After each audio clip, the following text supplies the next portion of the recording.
गं गणपतये नमः। ऐं सरस्वत्यै नमः। ॐ श्रीगुरुभ्यो नमः। हरिः ॐ।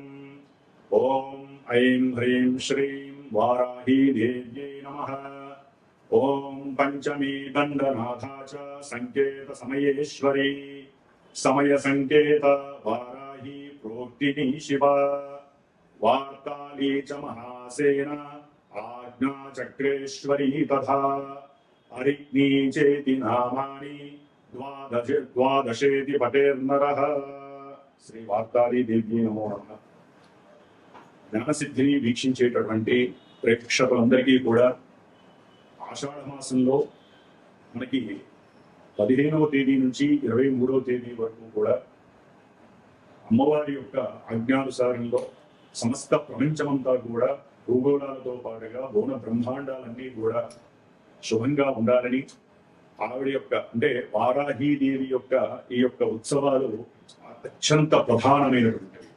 లలితా పరమేశ్వరికి ఆవిడ ఎడమ భుజము, మరి ఆవిడ కిరిచక్ర రథారూఢ దండనాద పుష్కృత అంటే సమస్తమైనటువంటి రాక్షసులని రాక్షసత్వం కలిగినటువంటి ఎంతో మందిని అట్లాగే పంచభూతాలలో ఎన్నో రకాలుగా ఆవహించి ఉన్నటువంటి భూత ప్రేత పిశాచాదాలని అట్లాగే సూక్ష్మ క్రిములని విష ప్రయోగాదులు పరమంత్ర పరతంత్ర పరయంత్ర ప్రయోగాలను చేస్తూ ఎంతో మందికి అనారోగ్య బాధలని కలగజేస్తూ వారు అనుకున్న సంకల్ప దీక్షలో విఘ్నాలని ఆటంకాలని కలగజేస్తూ ఎవరైనా సరే భూ వ్యవహారాదుల యందు అట్లాగే గృహపరమైనటువంటి వాటి యందు ఇబ్బందులు పడుతున్న ఉద్యోగాలు రాక చాలా మంది సతమతమవుతున్నటువంటి వారికి అట్లాగే వివాహం కానటువంటి వారికి వివాహం అయిన తర్వాత ఇరువురి మధ్య సరైన సఖ్యత లేక విడిపోతున్నటువంటి భార్యాభర్తలకి కూడా అన్యోన్య దాంపత్య సిద్ధికి ముఖ్యంగా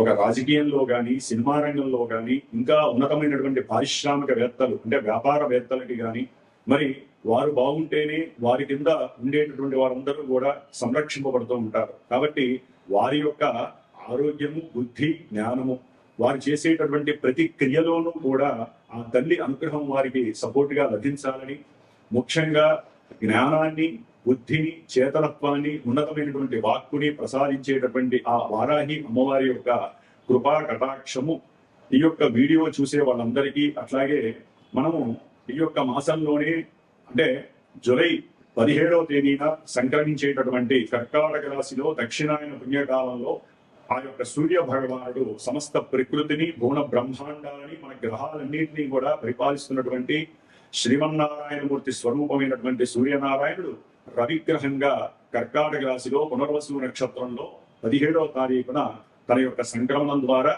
తన యొక్క నడకని ప్రారంభం చేస్తూ దాదాపుగా ఆగస్టు 16వ తేదీ వరకు కూడా ఈ 30 రోజులు మేషాది ద్వాదశ రాశి పర్యంతము అంటే మీనరాశి వరకు కూడా ఏ రాశుల వారికి ఏ నక్షత్రాల వారికి ఈ యొక్క సూర్యగ్రహముతో పాటుగా మనకి మాసనారి గ్రహాలను ఉంటాయి. కుజగ్రహము బుధగ్రహము శుక్రగ్రహము ఈ 4 గ్రహాలు సంచరించేటటువంటి ఆ రాశులు వారు కలిసి ఉన్నటువంటి గ్రహాల యొక్క స్థితిగతులు యుతులు కూడా అంటే కంజంక్షన్స్ ఏ విధమైనటువంటి వారి జీవితాల్లో మార్పుల్ని కలుగజేస్తాయి.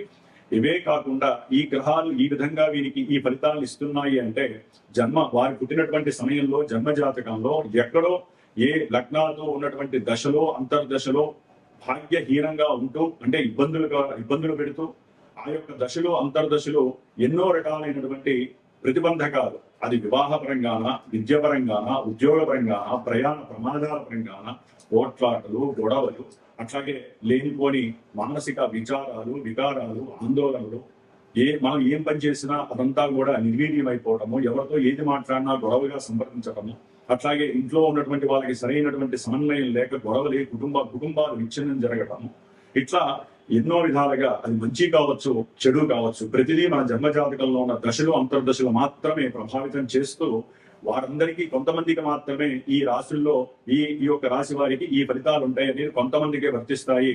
చూసే వాళ్ళందరికీ ఇవే వర్తిస్తాయి అనుకోవటము అవివేకము. కాబట్టి వీటిల్లో మీ జన్మజాతకంలో లింక్ అయినవి మాత్రమే మీకు వర్తిస్తాయి, మిగతా వాళ్ళకి అవి వర్తించవు.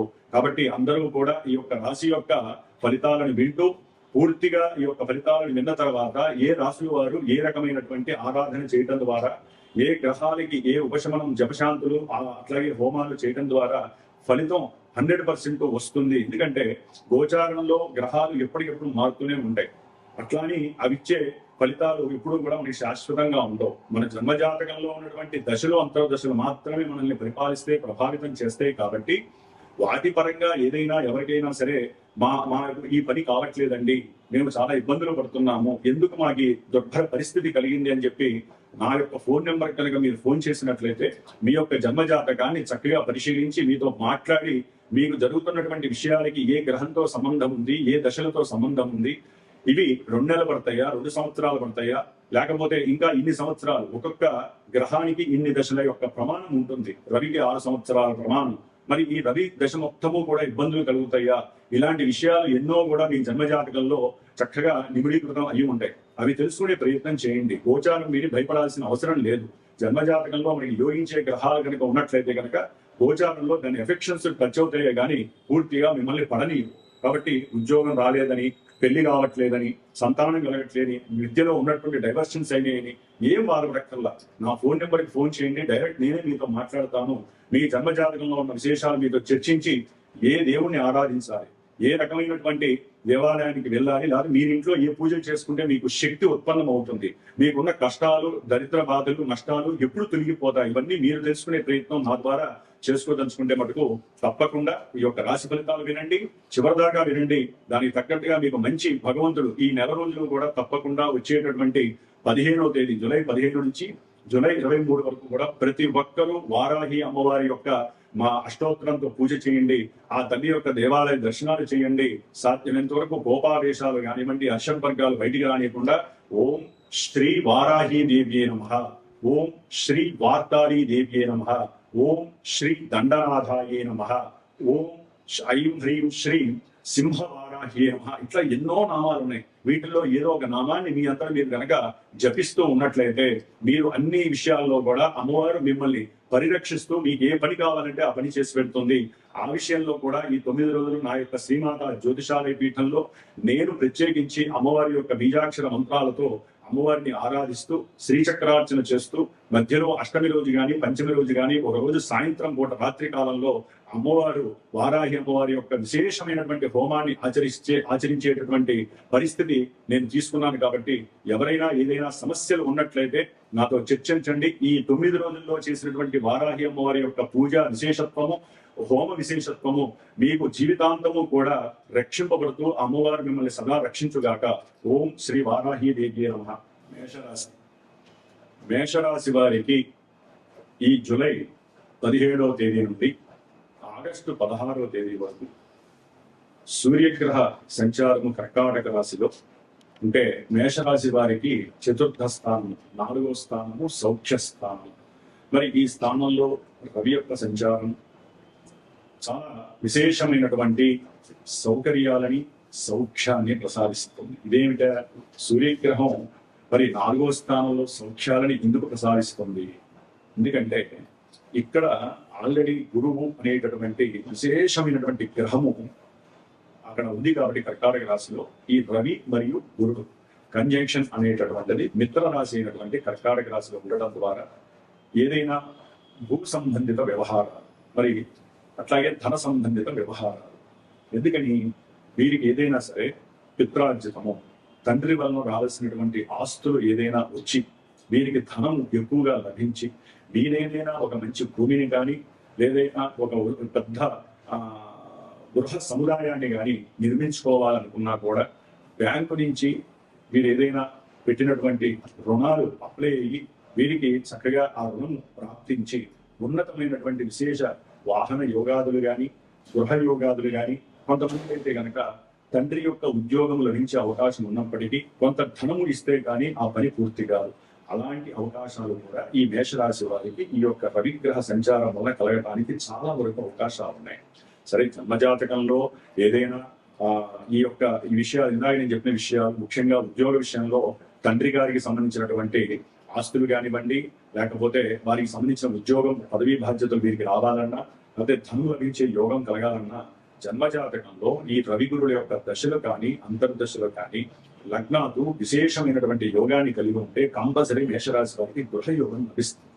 ఎందుకంటే వీరికి దాదాపుగా ఆగస్టు 2వ తేదీన కుజగ్రహము మేషరాశి వారికి ఈ ఆ రాస్యాధిపతి అయినటువంటి కుజుడు ఇప్పుడు ఆగస్టు 2 వరకు కూడా ధన విషయంలో, కుటుంబ విషయాల్లో, అన్నదమ్ముల విషయంలో, భూగ్రహ విషయాల్లో వీరు అనుకున్నటువంటివి జరగటము చాలా కష్టసాధ్యం. ఆకస్మికంగా ధనపరమైనటువంటి నష్టాలు, ఆకస్మికంగా అన్నదమ్ములు, అక్కచెల్లెల మధ్య కుటుంబాల్లో భావోద్వేగాలు నశించి రకరకాలైనటువంటి సమస్యలకి దారితీసే అవకాశం ఉంటుంది. ప్రయాణాలకు సంబంధించి విశేషమైనటువంటి ధనము ఖర్చు అవుతుంది. దీని తర్వాత ఎప్పుడైతే కుజగ్రహము ఈ మేషరాశి వారికి 3వ స్థానంలోకి వస్తాడో అనుకున్న ప్రతి కార్యక్రమము, వీరు చేసేటటువంటి నిర్ణయాలు ధైర్యం అధికమవుతుంది. చేసేటటువంటి కృషి సత్ఫలితాలను ఇస్తుంది. వీరు నిర్ణయం చేశారు అంటే దానికి తిరుగు ఉండదు. ముఖ్యంగా ఉద్యోగాలు లేక బాధపడుతున్న వారికి ఈ బుధుడు ఎప్పుడైతే కనుక 3వ స్థానంలోకి వచ్చి సేవకా స్థానమైనటువంటి కన్యారాశిని చూస్తున్నాడో తప్పకుండా ఉద్యోగ అవకాశాలు వస్తాయి. జన్మజాతకంలో ఈ బుధుడు యొక్క దశలో, అంతర్దశలో జరుగుతూ ఆయన ఉద్యోగానికి సంబంధించినటువంటి లింక్ అయి ఉంటేనే జన్మజాతకంలో ఇక్కడ నెరవేరుతుంది. మేషరాశి వారందరికీ కుజుడు 3లోకి రాగానే ధైర్యము, సాహసము, అట్లాగే విశేషమైనటువంటి ప్రతి కార్యక్రమంలో ముందుకు వెళ్ళటము అన్ని జరగవు. జాతకంలో అది యోగిస్తేనే, ఈ దశలో జరిగితేనే జరుగుతుంది, లేకపోతే ఏమీ జరగవు. కాబట్టి 3లో కుజుడు రావటం గోచార రీత్యా చాలా విశేషమైనటువంటి ప్రాధాన్యతని సంచరించుకుంది. ముఖ్యంగా అకస్మాత్తుగా ఉద్యోగ ప్రయత్నాలు సఫలీకృతం అవుతాయి. అట్లాగే వీరికి ఏదైనా గొడవలు ఉన్నట్లయితే బంధువుల పరంగా ఆ గొడవలు ఒక లెవెల్కి వచ్చేసేసి చక్కగా అందరూ కలిసేటటువంటి భాగ్యము కలుగుతుంది. వీరు ఏదైనా సరే మేషరాశి వారు ద్వితీయ వివాహపరమైనటువంటి యోచన చేసినా అది కలగడానికి అవకాశం ఉంటుంది. దూర ప్రయాణాలు అధికంగా చేసే అవకాశం ఉంటుంది. ఇంకా బుధగ్రహము దాదాపుగా ఈ నెల రోజులు కూడా వక్రించి ఉండటం వలన ఏదైనా వ్యాపార సంబంధిత విషయాల యందు వీరు గనక ఆలోచనలు చేసినట్లయితే కనుక వీరికి అందాల్సినటువంటి సహాయాలు కూడా అందక కొంత ఇబ్బందులు పడే అవకాశం ఉంటుంది. ఎందుకంటే బుధుడు 3వ స్థానంలో సొంత ప్రదేశంలో ఉన్నప్పటికీ వారు అనుకున్న ఆలోచనలు సఫలీకృతం కావు. ఎందుకని? వక్రించిన బుధుడు ఈ దాదాపుగా ఈ నెల రోజులు ఆయన అట్లాగే ఉంటాడు. ఏదైనా మీకు ఆగస్టు 5 తర్వాత ఎప్పుడో మళ్ళీ అనుకూలమైనటువంటి వ్యాపార దక్షత కలుగుతుంది, వ్యాపారంలో సౌఖ్యము కలుగుతుంది, వ్యాపార లాభవృద్ధి కలుగుతుంది. అప్పటి వరకు ఇబ్బందిగా ఉంటుంది. కాబట్టి సాధ్యమంతరకు గణపతి ఆరాధన చేసుకోండి. వ్యాపారస్తులు, విద్యావంతులకు కూడా విద్య యందు కొంచెం మందబుద్ధి కలగడానికి అవకాశం ఉంటుంది ఈ నెలాఖరు వరకు. ఎందుకంటే ఈ మేషరాశి వారికి ఏలినాడి శని ప్రభావము, శని బుధ నక్షత్రంలో ఉండటం ద్వారా వీరు ఆలోచించే అంటే విద్య యందు వీరి ఆలోచన ఒకటి ఉంటుంది, నిదానత్వము, అలసత్వము, ఆలస్యము, వీటి వలన ఏంటంటే వీరు అనుకున్నటువంటి యోగ్యకరమైనటువంటి యోచన కలగదు. కాబట్టి కొంచెము శుక్రుడు కూడా ఈ మేషరాశి వారికి ధన సప్తమాధిపతి పంచమంలో ఉంటాడు ఈ నెల రోజులు కూడా. తర్వాత మళ్ళీ నీచ స్థితిని పొందుతాడు. కాబట్టి భార్యాభర్తల మధ్య కొంచెం వైవిధ్యకరమైనటువంటి ప్రతిఘటనలు జరుగుతాయి, ప్రతికూలతలు కలుగుతాయి, విరోధత్వాలు, కుటుంబంలో విచ్ఛిన్న దోషాలు, ఆర్థిక పరంగా నష్టము, ఉద్యోగపరమైనటువంటి ఎన్నో ఆర్థిక సమస్యలు, అట్లాగే ప్రేమించినటువంటి యువతీ యువకుల మధ్య విరోధత్వ భావాలతో పాటుగా ఒకరి మీద ఒకరికి నమ్మకం పోవటము, అట్లాగే కొంతమంది ధన విషయంలో సరైనటువంటి ప్రణాళికలు చేయలేక నష్టపోవటము, కష్టపడటము. ముఖ్యంగా కుటుంబంలో భార్యాభర్తల మధ్య అయితే కనుక చాలా సమన్వయం ఉండాలి. దీనికల్లా వారాహి అమ్మవారి ఉత్సవాల్లో 9 రోజులు పూజలు ఆచరించండి భార్యాభర్తలు. తర్వాత ఈ ఆగస్టు 1 తర్వాత ఈ శుక్ర భగవానుడు ఎప్పుడైతే నీచ స్థితికి వస్తాడో దాదాపుగా అప్పుడు వీరికి రుణ బాధలు అధికమయ్యే అవకాశం ఉంటుంది. భార్యాభర్తలు కోర్టులకు వెళ్లే పరిస్థితులు ఉంటాయి. ఒకవేళ కోర్టుల్లో దావాలు వేసిన వాళ్ళకి నెగిటివ్ ఎఫెక్ట్స్ కలిగే అవకాశం ఉంటుంది. కాబట్టి ఈ విధంగా రవి, కుజ, బుధ, శుక్రగ్రహాల విషయంలో చూసినట్లయితే కుజగ్రహము ఆగస్టు 2 తర్వాత యోగిస్తోంది. రవిగ్రహము మాత్రము యోగించట్లేదు. బుధగ్రహము, శుక్రగ్రహము పరిపూర్ణంగా పరిస్థితిని ఎదుర్కోలేని పరిస్థితిగా ఉంటుంది. కాబట్టి మేషరాశి వారికి రాహుగ్రహము మాత్రమే అనుకూలమైన స్థితి. గురుడు కొంతవరకు అనుకూలంగా ఉన్నాడు. ఏదైనా అనవసరమైనటువంటి అనారోగ్య చింతన కలగడానికి అవకాశం ఉంటుంది. తల్లితో, తండ్రితో కాస్త మాట పట్టింపులు, ధనపరమైన విషయాల్లో కలగటానికి, సంతానపరంగా కూడా కొంత విభేదాలు కలగటానికి అవకాశం ఉంటుంది. ఏదైనా షేర్స్ లో కానీ, స్టాక్ మార్కెట్ లో కానీ మీరు గనక ఏ విషయంలోనైనా కొంతమంది సామాన్యులు చిట్టీలు వేసుకుంటూ ఉంటారు, ఏదో కష్టపడి డబ్బు సంపాదించుకోవాలి. ఆ విషయాల్లో కూడా కొంచెం జాగ్రత్త పడండి. మీరు అనుకోగానే అవతల వాడు చిట్టి మీకు ఇవ్వడు. కొన్ని మోసపూరితమైన పరిస్థితులు కనిపిస్తాయి. కాబట్టి ఎవరైనా సరే మీకు ఏదైనా గృహపరమైన వివాహపరమైనటువంటి దాంపత్యపరమైనటువంటి ఉద్యోగ సంబంధిత అట్లాగే ఏదైనా భూములు అమ్మటాలు కొనటాలు భూపరమైనటువంటి కబ్జాలు ఏదైనా విశేషమైనటువంటి సమస్యలు వస్తుంటే కనుక కుజుడు బాగుంటాడు, కానీ మిగతా విషయాల్లో మాత్రము మీ జన్మజాతకాన్ని చూపించుకోండి, సరైన పరిహారాన్ని జాతకరీత్యా చేసుకొని చక్కగా ఫలితాలు అనుభవించండి. గోచారంలో ఈ యొక్క గ్రహానికి ఇలా చేయండి, లేకపోతే ఈ పూజలు చేయండి అంటే అవి శాశ్వత పరిష్కారాలు. కాబట్టి జన్మజాతకాన్ని నా యొక్క ఫోన్ నెంబర్కి ఫోన్ చేసి తప్పకుండా మీరు దాని గురించి చర్చించండి. ఎవరికి కూడా వారి జన్మలగ్నము వారి యొక్క దశలేంటి అంతర్దశలో ఏమీ తెలియట్లేదు. ఇంతసేపటికి మా రాశి ఎలా ఉంది, మాకు ఎలా ఉంది. ఇప్పుడు మేషరాశిలో అశ్విని భరణి కృత్తిగా ఉన్నాయి. అశ్విని వారికి కొన్ని ఇబ్బందులు ఉంటాయి, భరణి వారికి కొన్ని ఇబ్బందులు ఉంటాయి, కృత్తికా నక్షత్రం వారికి కొన్ని ఇబ్బందులు ఉంటాయి. మరి ఇట్లా ఎన్నో రకాలుగా జన్మ రాశిని బట్టి ఉంటుంటుంది, జన్మ నక్షత్రాన్ని బట్టి కొన్ని సమస్యలు ఉంటాయి. ఇవన్నీ కాకుండా అసలైన హెడ్ ఆఫ్ డిపార్ట్మెంట్ ఏదంటే మన జన్మజాతకం. కాబట్టి జన్మజాతకాన్ని పట్టుకొని మీరు వేలాడితేనే గోచారంలో మీకు శుభ ఫలితాలు వస్తాయా అశుభ ఫలితాలు వస్తాయా దీన్ని ఎదుర్కొనే మార్గము నన్ను అడిగి మీరు తెలుసుకోండి. అప్పుడు మాత్రమే మీకు సరైనటువంటి దారి దొరుకుతుంది. ఒకటి, గురువుతో ప్రశాంతంగా చర్చించడం నేర్చుకోండి. ముందు గురువుని నమ్మాలి, మన శాస్త్రాన్ని నమ్మాలి, గ్రహస్థితిని నమ్మాలి. గురువుతో మాట్లాడేటప్పుడు ఎక్కడా కూడా ఇంత అనుమానం ఉండకూడదు, అంత జాగ్రత్తగా ఉండాలి. సరైన గురువును మీరు ఎంచుకోవాలి, నేను చెప్పడం కాదు, మీరు ఎంచుకోవాలి. కాబట్టి ఆ విధంగా మేషరాశి వారు సాధ్యమైనంత వరకు హనుమాన్ చాలీసా పారాయణ చేయండి, విష్ణు సహస్రనామ పారాయణ చేయండి. ముఖ్యంగా వారాహి అమ్మవారిని ఆగస్టు 15 జూలై 15 నుంచి జూలై 23 వరకు తప్పకుండా మేషరాశి వారు ఆరాధించండి. భవిష్యత్తులో ఆగస్టు తర్వాత మీరు ఏదైతే అనుకుంటారో ఆ విషయాలైందో ధైర్యము, సాహసము, ఉత్తేజము, కీర్తి, ప్రతిష్ట ప్రతిదీ మీ సొంతమయ్యే అవకాశము ఆ తల్లి వారాహి అమ్మవారు మీకు ఇస్తుందని గుర్తుపెట్టుకోండి. ఓం శ్రీ వారాహి దేవి నమో నమః.